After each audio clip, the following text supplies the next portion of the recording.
Աղոթքով սկսենք։ Օրհնյալ Տեր մեր Հիսուս Քրիստոս ամեն, Հայր մեր, որ երկինս ես, Սուրբ եղիցի անուն քո, եկես արքայություն քո, եղիցին կամ քո, որպես երկինս եւ երկրի, ըսած մեր այժմ եւ միշտ եւ ավիտյանս հավիտենից ամեն, զգործս ձեռած մերոց ուղիղարայմ ես Տեր, զգործս ձեռած մերոց հաջողյամ ես Տեր, ամեն։ Հարգելի ներկաներ, նախ շնորհակալ եմ ձեր ներկայության համար եւ առաջարկում եմ մի հատ մեր այսօրվա երթին ծափահարենք տաքանակ մի քիչ։ Շատ կարևոր է արձանագրել, թե մեր երթը ինչի համար էր եւ ինչ էր նշանակում։ Ըստ էության մենք այսօր վերահաստատվում ենք որպես առաջինը քրիստոնեություն ընդունած պետություն եւ այսօրվա մեր քայլարշավը խորհրդանշում էր, որ մենք ի վերջո սկսել ենք քայլել մեր Փրկիչ Հիսուս Քրիստոսի նախանշած ուղով։ Ինչ նկատի ունեմ։ Հայաստանի այս առաքելական Սուրբ եկեղեցու պատարակի կարգում բազմիցս հնչում է հետևյալ նախադասությունը. Եվ եւս խաղաղությամբ Աստծուն աղաչեցուք։ Այս գրաբար նախադասությունը թարգմանաբար նշանակում է եւ խաղաղության համար Աստծուն աղաչենք։ Շատ խորհրդանշական բան է տեղի ունեցել, որովհետեւ մենք բոլորս շատ երկար ժամանակ խաղաղության համար աղաչել ենք Աստծուն։ Բայց ի վերջո եկել է այն պահը, երբ որ մենք հասկացել ենք, որ խաղաղության համար Աստծուն աղաչելու զուգահեռ մենք ինքներս պետքա մեր որոշումներով, մեր գործողություններով, մեր քայլերով ստեղծենք այդ խաղաղությունը։ Եվ այսօր Հայաստանի Հանրապետությունում ստեղծված է այդ խաղաղությունը, եւ մենք այսօր քայլում էինք Հիսուս Քրիստոսի մեր Փրկչին ասելու, որ մենք ի վերջո գնում ենք քո պատգամի հետևից եւ մենք ստեղծում ենք խաղաղություն եւ մենք ոչ միայն աղաչում ենք քեզ այդ խաղաղության համար, այլ ինքներս մեզ ենք կոչում խաղաղության։ Մենք վերահաստատվում ենք որպես առաջինը քրիստոնեությունը ընդունած պետություն։ Հայ ժողովուրդը քրիստոնյա է դարձել տրդած մեծ թագավորի որոշմամբ եւ հրովարտակով, որը իհարկե ուղղորդվում էր Հիսուս Քրիստոսի եւ Հիսուս Քրիստոսի դեսպանի առաքյալի մեր առաջին հայրապետ Գրիգոր Լուսավորչի կողմից։ Եվ իրական Հայաստանը վերահաստատվում է որպես քրիստոնեական այդ արժեքների կրողը, որպես այդ քրիստոնեական արժեքների վրա հիմնված պետություն։ Եվ շատ խորհրդանշական է, որ մեր քրիստոնեության ընդունած առանցքային սիմվոլները այսօր Հայաստանի Հանրապետության միջազգայինորեն ճանաչված տարածքում են։ Խոր վիրապը, որտեղ երկար տարիներ բանտարկված էր Գրիգոր Լուսավորիչը, եւ Մայրաթորը, որը մեր հիմնվել է մեր ավանդության համաձայն միացնի, այսինքն Հիսուսի իջման վայրն է եւ որը տեսիլքով է ցույց տվել, թե որտեղ է պետք կառուցել մեր Մայրաթորը, մեր սրբության սրբոցը եւ ի վերջո մեր քրիստոնեական հենասյուները խորհրդանշում են այսօր նաեւ Հայաստանի Հանրապետությունը եւ սրա մեջ շատ ուժեղ սիմվոլ եւ շատ ուժեղ պատգամ կա։ Եվ մենք այսօր նաեւ արձանագրում ենք, որ ահա այս հանգրվանից, քրիստոնեական եւ պետական այս հանգրվանից մեզ պետք է նորոգվել, մեզ պետք է առերեսվել մեր անցած ճանապարհի եւ մեզ պետք է կայացնել որոշումներ։ Այսօր Եվ ոչ միայն այսօր մենք կանգնած ենք մի իրավիճակի առաջ, երբ մեր հարազատ, մեր սրբության սրբոց Հայաստանյաց առաքելական Սուրբ եկեղեցին ոմանք փորձ են անում օգտագործել որպես հենման կետ Հայաստանի Հանրապետության դեմ գործելու համար։ Մենք այսօր այստեղ հավաքված ենք ասելու առաջին այսօր շատ են ասում, թե կառավարությունը գործում է եկեղեցու դեմ։ Կառավարությունը չի գործել, չի գործում, երբեք չի կարող գործել եկեղեցու դեմ, որովհետև կառավարությունը Հայաստանյաց առաքելական Սուրբ եկեղեցու հետևորդ է։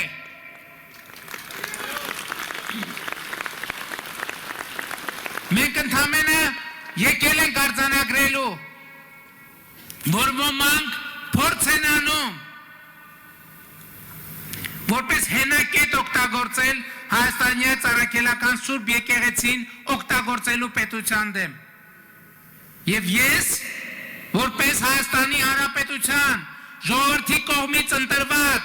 վարչապետ ասում եմ, որ մենք դա թույլ չենք տալու։ Եվ այն մարդիկ, ովքեր եկեղեցին հասցրել են այս կետին, որ այն հնարավորություն լինի ոմանց մտքով անցնել, որ կարելի է օգտագործել որպես հենակետ ընդդեմ Հայաստանի Հանրապետության, այս մարդիկ հենց մեր եկեղեցու կարգի համաձայն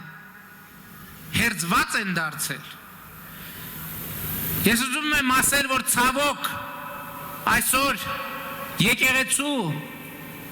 փաստացի պետը եւ իր վերնախավը, իր ձևավորած նեղ շրջապատը ըստ էության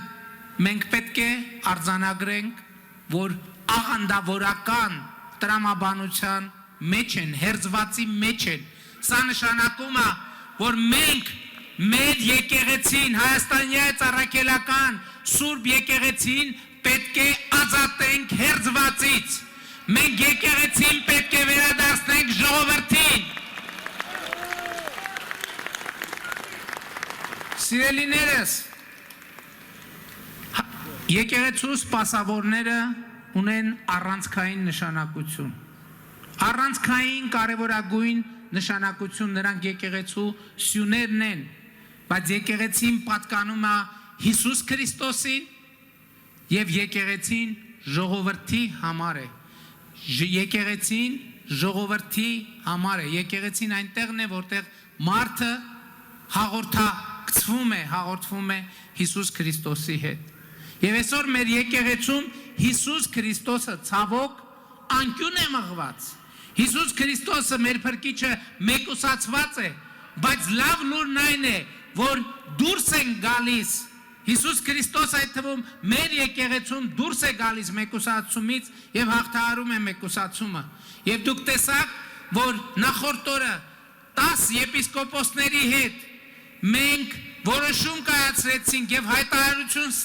ստորագրեցինք Հայաստանյաց առաքելական Սուրբ եկեղեցու բարենորոգման մեկնարկի մասին։ Եվ ես ուզում եմ,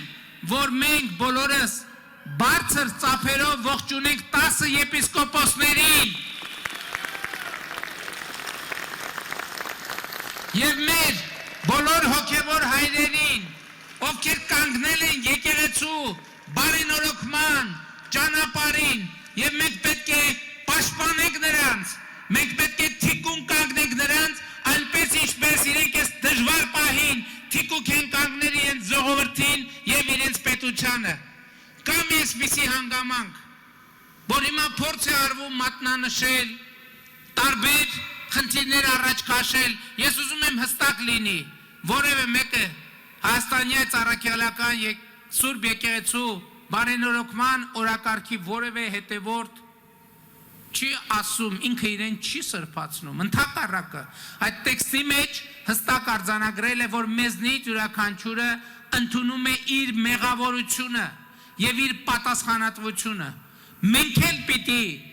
Գիտեք ինչ, մենք էլ պիտի ընդունենք մեր մեղավորությունը եւ պատասխանատվությունը, որովհետեւ հիմա ըստ էության ստացվում է, որ մենք մի շատ կոպիտ սխալ ենք գործել երկար ժամանակ։ Մենք մեր եկեղեցուն մենակ ենք թողել հերձվածի հետ։ Մենք Հիսուս Քրիստոսին իր եկեղեցում մենակ ենք թողել այդ հերձվածի հետ։ Եվ այսօրվա քայլարշավը նրա մասին էր, որ մենք վերադարձել ենք, մենք եկել ենք եւ մենք այլևս մեր եկեղեցին եւ մեր եկեղեցու հոգեվոր սպասավորներին եւ մեր եկեղեցուն մեր Տեր եւ Փրկիչ Հիսուս Քրիստոսին մենակ չենք թողի։ Եվ մենք եկել ենք, եսա պատճառը։ Գիտեք, շատերը դրա մեջ քաղաքական ակցիա են տեսնում։ Այս է պատճառը, որ այդ թվում ես եւ մեր կառավարության ներկայացուցիչներ պատարակների ժամանակ ծնկի են գալիս խորանի առաջ մեղքերի համար թողություն խնդրելու համար։ Այնտեղ կարգի ժամանակ բազմաթիվ մեղքեր են թվարկվում եւ մենք այդ մեղքերի համար թողություն ենք խնդրում, բայց կա մի ուրիշ խորհուրդ էլ։ Ես համոզված եմ մեզնից շատերը, ես մեր Տիրոջից Հիսուս Քրիստոսից, մեր եկեղեցուց, հայաստանյան առաքելական Սուրբ եկեղեցուց եւ մեր եկեղեցու բազմաթիվ իրոք հոգեվոր սպասավորներից եմ ներողություն խնդրում եւ թողություն խնդրում մեր եկեղեցին, նրա սպասավորներին եւ մեր եկեղեցուն մեր Տեր եւ Փրկիչ Հիսուս Քրիստոսին մենակ թողնելու համար։ Եվ մենք այսօր էլ եմ ասում, խորհրդանիշ էր, որ մենք էլ մենակ չենք, իրենք էլ մենակ չեն եւ մենակ չէ եկեղեցին, մենակ չէ պետությունը, որովհետև եկեղեցին եւ պետությունը այլևս իրար հետ են։ Եվ եկեղեցին ժողովրդի համար է։ Եվ ես մեր ժողովրդին կոչ եմ անում։ Այո, գնալ պատարակների եւ իրենց հոգեվոր սպասավորներին հորդորել, խնդրել, միանալ Հայաստանյան առաքելական Սուրբ եկեղեցու բարենորոգման օրակարգին, հորդորել պատարակների ժամանակ, զեղչել այն անունը, որը չպետք է հնչի խորանից, մինչև այն պահը, երբ որ մենք կունենանք Հիսուս Քրիստոսի անունով, ժողովրդով, ազգային եկեղեցական ժողովով, իրապես ընտրված եւ իր կոչման, եւ իր ապրածի, իր աշխարհայացի, իր հոգու պարունակության իմաստով լեգիտիմ կաթողիկոս։ Ես կոչ եմ անում բոլոր տեղերում, բոլոր պատարակներին մասնակցող մեր ժողովրդին նախ մասնակցել պատարակներին եւ պահանջել, հորդորել, խնդրել, որպեսզի հոգեվորականները, պատարակող հոգեվորականները, այդ եկեղեցիներում ծառայող հոգեվորականները միանան բարենորոգման օրակարգին, հանուն Հայաստանից առաքելական Սուրբ եկեղեցու, հանուն Հայաստանի Հանրապետության եւ հանուն մեր Տեր եւ Փրկիչ Հիսուս Քրիստոսի։ Շնորհակալ եմ շատ։ Ես 25-րդ Սաղմոս ուզում եմ ձեզ համար արտասանել ինչ նշանավորում են այս մեկնարկի, եկեղեցու բարենորոգման մեկնարկի, որը մենք հիմա իրար հետ միասին մեր հոգևոր դասի օրհնությամբ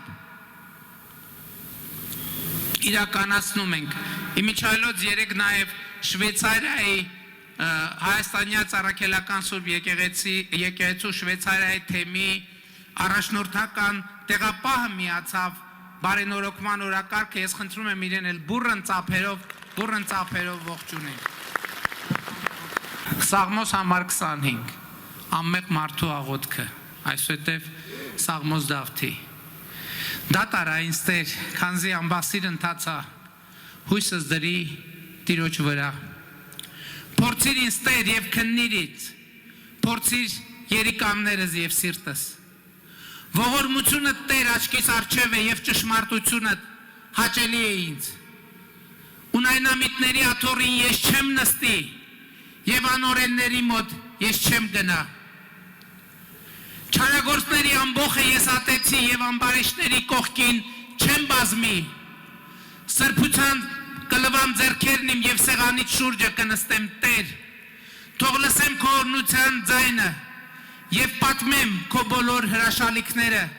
Տեր սիրեցի քո տան վայելչությունը եւ քո փառքի բնակության վայրը Մի կործանիր ինձ ամբարիշտների հետ եւ ոչ էլ կյանքս արյունահեղների հետ, որոնց ձեռքերն անօրինության մեջ են եւ աչքը նրան լի է կաշառքով։ Ես ամբասիր ընթացա, փրկիր ինձ Տեր եւ ողորմիր ինձ։ Ոտքն իմ ուղիղ ճանապարհներին թող լինի, մեծ հավաքներում քեզ պիտի օրհնեմ։ Քրիստոս ծնավ եւ հայտնեցավ Քրիստոս ծնավ եւ հայտնեցավ Քրիստոս ծնավ եւ հայտնեցավ